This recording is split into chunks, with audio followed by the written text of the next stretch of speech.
Salut la famille, j'espère que vous allez bien. Bienvenue sur ma chaîne Iba Channel TV. Merci de visionner, commenter, liker et surtout abonnez-vous.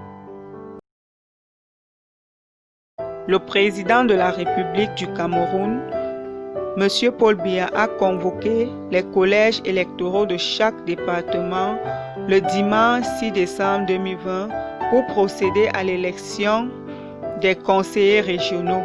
Suite à ce communiqué, les réactions diffèrent d'un parti à un autre. Pour Cabral Libby, les régionales ne sont en théorie qu'un prolongement formalité des élections municipales. Le PCRN y gagnera bien plus que les conseillers l'expérience. Allez-y, chers camarades, que le collège électoral vous soit favorable ou pas, les électeurs sont d'abord les citoyens, a-t-il déclaré dans un communiqué. Disons que c'est la réaction d'un homme politique satisfait. Je suis véritablement satisfait parce que enfin le Cameroun va traverser une nouvelle étape qui est celle de la régionalisation, bien évidemment, qui vient compléter l'arsenal même de la décentralisation. Vous savez, il fallait commencer la décentralisation par les communes et puis les achever par les régionales. Donc maintenant, nous y sommes. Le président de la République vient de convoquer le corps électoral que les Camerounais attendent depuis plus de 20 ans. Je pense que, je l'ai toujours dit, le corps électoral qui vient d'être convoqué s'inscrit en droite ligne de mes convictions. Mes convictions, c'est que la décentralisation a quelque chose à apporter aux Camerounais. Il ne faut pas que les Camerounais se méprennent. La décentralisation est une chance, est une véritable chance que le président Paul Biya est en train de vouloir léguer, n'est-ce pas, aux Camerounais. Parce que, voyez-vous, avec la décentralisation, les populations prennent elles-mêmes leur destin en main. Les choses ne sont plus centralisées au niveau de Yaoundé. Je vous prends un cas. Vous voulez faire un concours de je ne sais pas quoi. Vous êtes obligé d'attendre que c'est Yaoundé qui donne l'impulsion. Ça ne va plus se passer comme ça. Ça va se passer que désormais, il y aura d'ailleurs la nouvelle fonction publique communale, la nouvelle fonction publique régionale qui vont se mettre en place et sur les autres compétences transférées aussi bien aux régions qu'aux communes, c'est une véritable avancée et ça, je voudrais tirer un coup de chapeau à M. Biya pour y avoir pensé. Permettez-moi déjà de dire que ça me fait rire. Ça me fait rire que quelqu'un qui n'a pas été à une élection municipale décide de boycotter une élection régionale. Ça n'a pas de sens. Parce que pour aller à une élection régionale, ça il faut le dire aux Camerounais pour qu'ils le comprennent, il faut avoir été à l'élection municipale.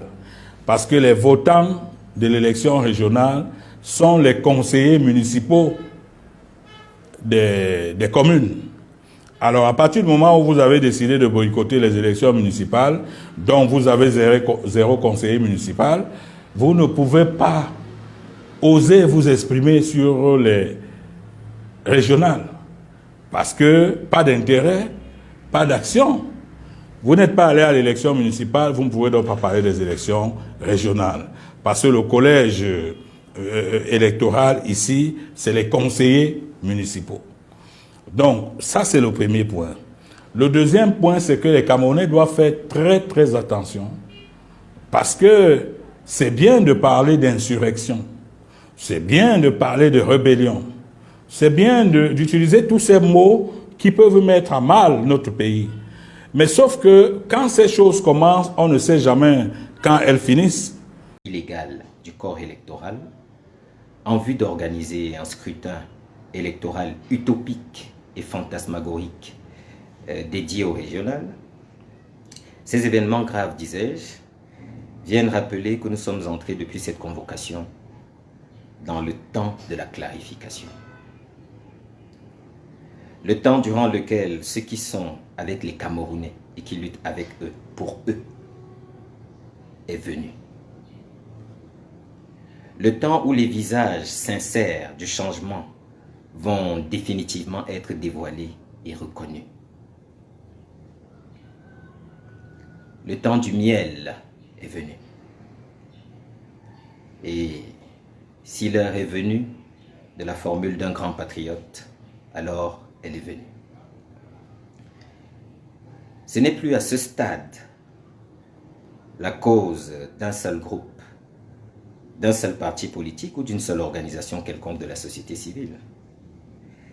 Il s'agit d'une mission citoyenne collective et républicaine de salut. Une mission de salut national. L'heure pour les Camerounais dont les cœurs sont remplis de patriotisme, de prendre leurs responsabilités et de rendre à notre pays son crédit. Ce crédit qu'il a perdu dans le concert des nations. C'est ici et maintenant que nous reprenons tous notre destin en main.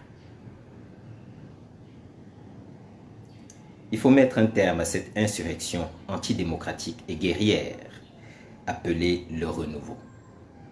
Cette insurrection qui a mené la guerre au Nosso, cette insurrection antidémocratique appelée le renouveau, qui dirige vers les Camerounais une opération de haine en les dressant les uns contre les autres sur des bases tribales, voire ethniques. Citoyennement et avec détermination, allons cueillir notre miel, allons cueillir notre libération, allons obtenir la fin de la crise dans le Nosso pour que les civils innocents cessent de mourir, pour que la mort des protagonistes, quels qu'ils soient, cesse d'être banalisée. Un soldat, un policier et un gendarme qui meurent, ce n'est qu'un matricule pour le régime illégitime de M. Paul Biya. Ce matricule peut être remplacé par un autre. Mais nous savons que derrière chaque soldat, chaque gendarme, chaque garde prisonnier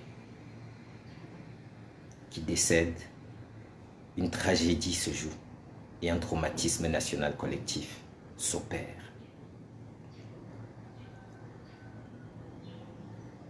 De toutes ces choses, y compris le fait que certaines autorités publiques puissent faire l'objet d'éliminations systématiques ou d'enlèvements et de tortures systématiques, ne disent rien à M. Paul Biya. Le fait que des jeunes filles désormais fassent l'objet de sauvages exécutions sommaires, filmées, horribles et effroyables de la part d'infâmes assassins, ne dérange personne. Tout ce sang d'innocents versé,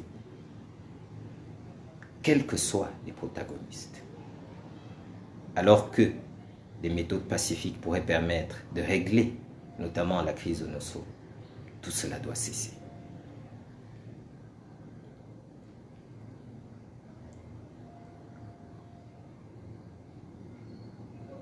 Si pour vous, toutes ces choses doivent cesser, alors rejoignez les forces pacifiquement unies pour le retour de la paix au Cameroun et la restauration d'une saine république par le départ de Paul Biya.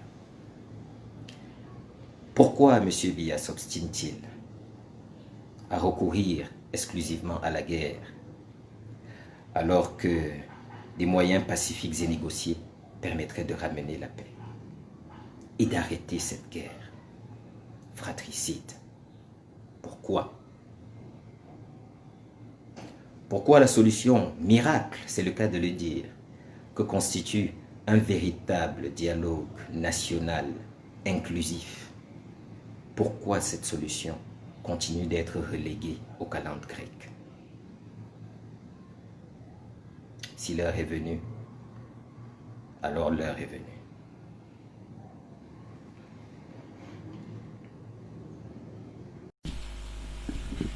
Donc, c'est à Yaoundé que ça doit se passer. C'est ici à Yaoundé. Si vous voulez que ça change, c'est le mode opératoire. Puis ce France 24 viendra mettre une caméra sur l'immeuble de la mort et filmera la population qui est donc en marche vers Etoudi. Maintenant, il faudra espérer que les militaires refusent de battre ou de tirer sur les gens, Comme ça s'est fait au Mali. Je vous rappelle que cette armée-là était aux ordres de Ibeka. Sauf qu'ils lui ont dit que bon, ça va comme ça, on a assez tapé les gens. On ne tape plus. C'est comme ça que ça s'est passé aussi en... Bon, vous pensez vraiment que si moi je suis en train de discuter avec certains généraux pour que ça se passe, c'est ici que je viendrai vous dire? C'est pour ça que je dis encore que vraiment il y a des choses. Nous-mêmes nous créons les conditions. J'ai l'impression parfois c'est un jeu même d'enfant. C'est-à-dire on sait que quand on va dire comme ça, Tanganji va sortir comme ça, après la police sera placée à tel endroit et on va dire qu'on est fort parce que Tanganji a parlé. On est dans la blague. C'est-à-dire que si le fait d'armes, c'est qu'un ministre a réagi, donc on est fort. La police est sortie cette nuit. Non, on dit, oh, Yaoundé était rempli de policiers. Non, on est fort. Mais vous n'êtes fort en rien. La police permet simplement que le régime en place demeure. Donc je pense qu'à un moment, il faut savoir réviser les stratégies. Donc moi, les gens qui me posent des questions, non, enfin, moi je ne prétends pas qu'on est trop fort. Mais je dis quand même qu'on est entré en politique en 2017. Tout le monde se moquait de nous dans la rue. Les gens prenaient des paris dans les médias que si on a 1%. Voilà. On a eu 6,28. On est allé aux législatives. Les gens ont pris des paris. Les gens ont même dit que même dans le Nyo-Ekele, dans mon village, je vais perdre. Bon, après, c'est devenu qu'en fait... un coup de je ne sais pas quoi. Quand on veut être président de la République, il faut déjà pouvoir s'interroger sur soi-même, sur ce qu'on vaut soi-même. Vous comprenez? Mais que vaut en réalité M. Kamto? Pour qu'il mette le pays en péril? Que vaut-il? Moi, j'ai été son directeur de campagne. Qu'est-ce qu'il vaut vraiment? Comment peut-on comprendre qu'un personnage comme celui-là, s'il n'est pas président de la République, il doit verser le pays dans la guerre? Maintenant, aux jeunes qui semblent ne pas comprendre ce qui se passe, ce serait un jeu dangereux que de suivre un personnage comme celui-là. Monsieur Kamto, je voudrais vous rappeler qu'il entre en politique au moment où ses enfants sont déjà positionnés. Il entre en politique quand sa femme a même déjà pratiquement frappé à la porte de la retraite. Il entre en politique quand lui-même est retraité. Ça veut dire qu'il a eu le temps de faire sa vie, qu'il n'a pas mise en péril à l'époque, qu'il a bien terminé avant de venir parler des affaires de la nation.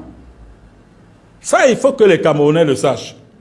Ça veut dire qu'il est à l'abri des problèmes quotidiens de chaque Camerounais. Il est à l'abri de ce genre de problèmes. D'abord parce qu'il est retraité, ensuite parce qu'il a bien préparé sa retraite.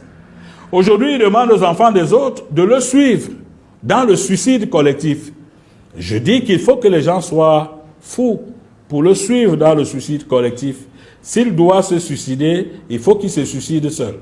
Premièrement, je prends le cas de Mamadou Mota. Ça fait 2 ans qu'il est en prison. C'est un jeune ingénieur qui avait tout l'avenir devant lui. Qu'est-ce qu'il fait en prison? Qu'est-ce qu'il fait en prison?